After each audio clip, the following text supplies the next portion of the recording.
Hi, I'm Amelia. I've been a real estate agent for the past 8 years, and I'm pretty good at what I do.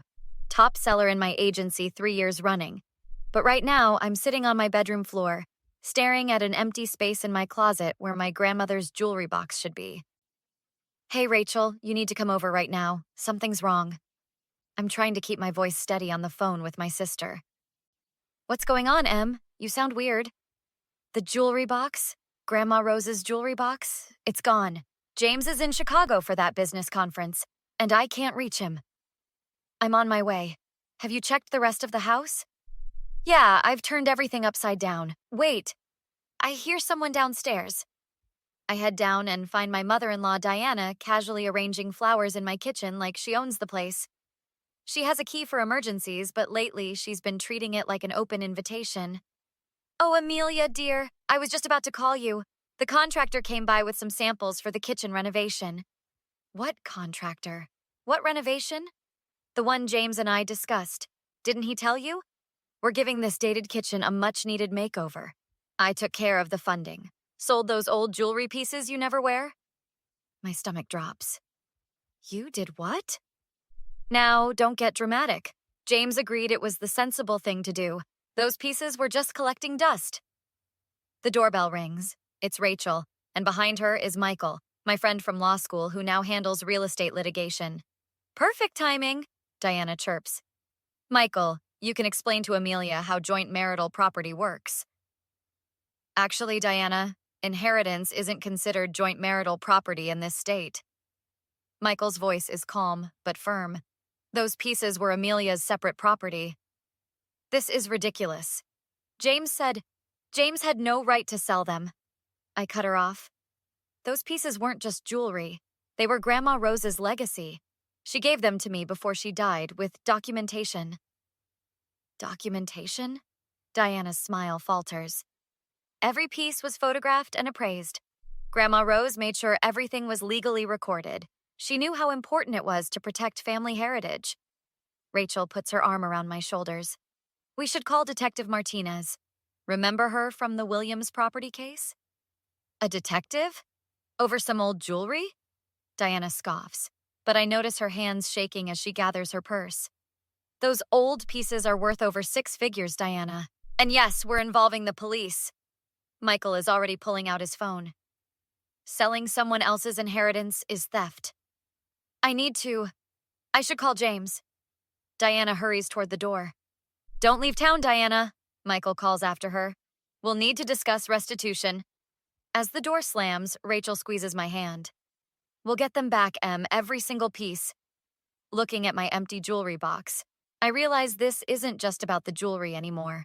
It's about standing up to years of Diana's manipulation and James's betrayal. And this time, I'm not backing down. After Diana stormed out, I went straight to James's home office. The hidden key was still taped under his desk, exactly where I'd seen him put it countless times.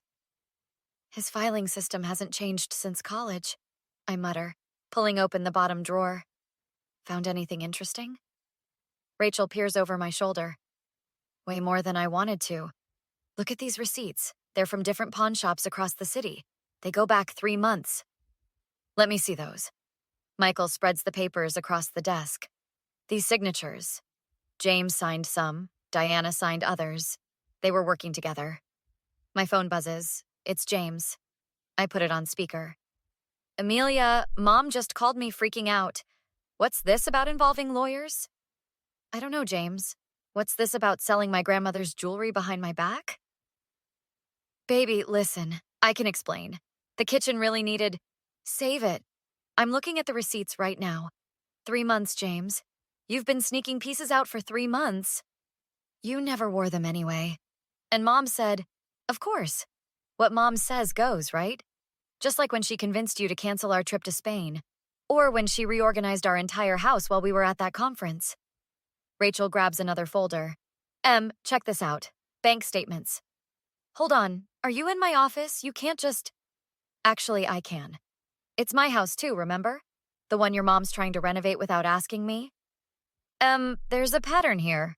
Michael points to the statements. Large deposits matching the jewelry sales, followed by transfers to an account under Diana's name. What's going on? James's voice cracks. Who else is there? Oh, just the people who actually have my back. You know what's interesting?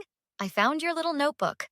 The one where you wrote down every piece, its value, the best time to take it when I wouldn't notice. Silence on the other end. Nothing to say? What happened to all that money, James? Mom needed it for her business venture. What business venture? The wellness center she's opening. She just needed startup capital. So you stole my inheritance? My grandmother's legacy? We were going to replace them. Once the center starts making profit, that's not happening. Michael cuts in. James, I'm filing a police report tonight. You and your mother sold property that wasn't yours to sell. You're making a huge mistake, Amelia. Mom's connected to everyone in this town. Think about your real estate career. Are you threatening me? I'm trying to protect you. You don't know what Mom's capable of when she's angry. No, but I'm learning what you're capable of. Don't bother coming home, James. The locks are being changed tonight. You can't do this. I end the call, hands shaking. Em? Rachel squeezes my shoulder. You okay? I found something else. I pull out a folder marked personal. It's a list of all my clients with notes about their properties and finances. They've been planning to target my wealthy clients for their wellness center investments. That's security fraud territory. Michael takes photos of everything. We need to get this to the SEC. I can't believe he was going to scam my clients too. When did I marry such a stranger? The doorbell rings at 7 a.m., and I find James's sister Sarah standing there, clutching a thick manila envelope. I saw your name in the police report filing. I've been waiting years for someone to finally stand up to them. Come in. I'm guessing you've got stories to tell. More than stories. Sarah spreads documents across my dining table. Remember when I got divorced 3 years ago? Everyone thought I was crazy for accusing Diana of sabotaging my marriage. What do you mean? She convinced Tom to invest our entire savings in her business opportunities. Sound familiar? When I found out, she turned the whole family against me, said I was unstable. My phone keeps buzzing with James's messages. I silence it. Look at these bank statements. Diana's been running this scheme for decades. She finds people with money or valuable assets, uses her kids to gain access, then drains them dry. Your honor student trophy collection that mysteriously disappeared? Sold, just like your jewelry. James helped her then too. I was 16, he was 22. He knew exactly what he was doing. The front door opens. It's Rachel with our grandmother's sister Beth. Amelia, sweetheart, when Rachel told me what happened, I knew I had to come. Beth pulls out an old leather journal. Your grandmother Rose suspected Diana would try something like this. That's why she documented everything so carefully. But why didn't she warn me? She tried, remember that conversation at the hospital? Diana interrupted before she could finish, always hovering that woman. My phone rings. Michael this time. Em, you need to turn on the news. Channel 8. I flip on the TV. There's Diana, standing outside her half-built wellness center, playing the victim. My daughter-in-law is attempting to destroy a project meant to help our community. These false accusations. Turn it off, Sarah snaps. I've seen this show before. Next, she'll start calling your clients. Already handled, Michael says through the speaker. I've got restraining orders being processed. But Em, James is trying to access your joint accounts. What? He knows those are my commission deposits. Don't worry. I froze everything when we found those transfer records. But he's at the bank right now, making a scene. The doorbell rings again. It's James, looking disheveled. Baby, please, Mom's falling apart. The investors are pulling out. Just drop the charges and I'll make sure you get better jewelry. Better jewelry? You think this is about the monetary value? I know I messed up, but Mom really needs... Your mom needs to face consequences, James. And so do you.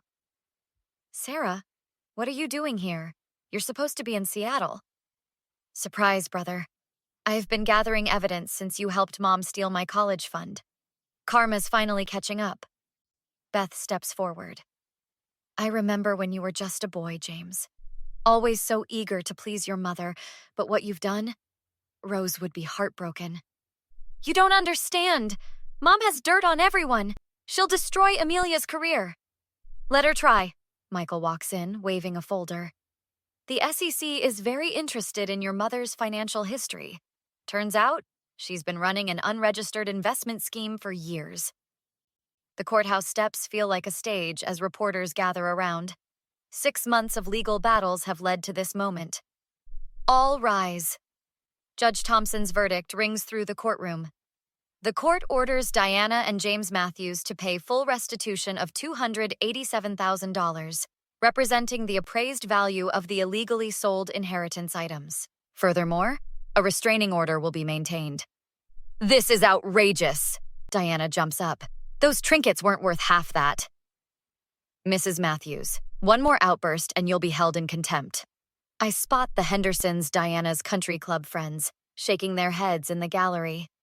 Next to them, James's former business partner whispers to his lawyer. Outside, Rachel hands me a coffee. Your phone's been blowing up. 3 of the pawn shops called. They want to return the pieces they still have. The emerald necklace? Already recovered. Michael's team tracked it to a shop in Portland. Miss Stewart, a reporter rushes over. How do you respond to reports that Diana Matthews Wellness Center investors lost millions? No comment. But I hear the SEC has an excellent PR team. Sarah arrives with more news. You won't believe this. James's firm just announced his voluntary resignation. Turns out they don't appreciate partners who help run family pyramid schemes. Your grandmother would be proud. Beth squeezes my hand. Look what came in the mail. She holds up Grandma Rose's sapphire ring, the first piece we recovered. My phone buzzes with a text from James. Mom's being admitted to the hospital. Stress breakdown, please drop the charges. Still trying to manipulate you. Rachel peeks at my phone. Classic Diana move. Not working this time. The insurance company already approved the claim for the missing pieces. Everything's documented now. Michael joins us with takeout bags. Celebration lunch? Just got word. The judge approved the lien on Diana's properties. She can't sell anything until full restitution is paid. Her social circle's imploding too, Sarah adds. The country club board just revoked her membership. Apparently, she borrowed jewelry from half the members for photo shoots and sold those too. Speaking of social circles, Rachel points across the street where James stands, watching us. Don't worry about him. Michael steps between us. The restraining order's in effect. I'm not worried. For the first time in years, I feel free. I slip Grandma Rose's ring back on my finger. Beth, remember when Grandma used to say jewelry holds stories? These pieces sure have a story now. But you know what? You've added your own chapter 1 about standing up for yourself. Mrs. Stewart? Another reporter approaches. Your case has inspired other victims to come forward. Any comment? Actually, yes. Keep your receipts, trust your gut, and never let anyone tell you family loyalty means staying quiet about abuse. Sarah raises her coffee cup. To Karma, she might be slow, but she never forgets an address. To Grandma Rose, I add. And to building a life where we don't need anyone's permission to protect what's ours. Looking at my recovered ring catching the sunlight, I realize some inheritance isn't in the jewelry at all. It's in the strength to stand up for yourself, even when the people you trusted turn out to be the ones you needed protection from. What would you have done if you discovered your spouse and their mother had been systematically selling your cherished family heirlooms behind your back? Was Amelia too harsh in refusing any reconciliation? Or did James and Diana deserve even harsher consequences for betraying family trust? Share your thoughts in the comments. I'm especially curious if anyone has dealt with controlling in-laws or financial betrayal in their own relationships. How did you handle it? If you enjoyed this story of standing up to toxic family dynamics, hit that like button and subscribe for more engaging stories that explore complex family relationships and personal empowerment. Remember, sometimes the biggest act of self-love is walking away from people who take advantage of your trust, even when they're family. See you in the next video.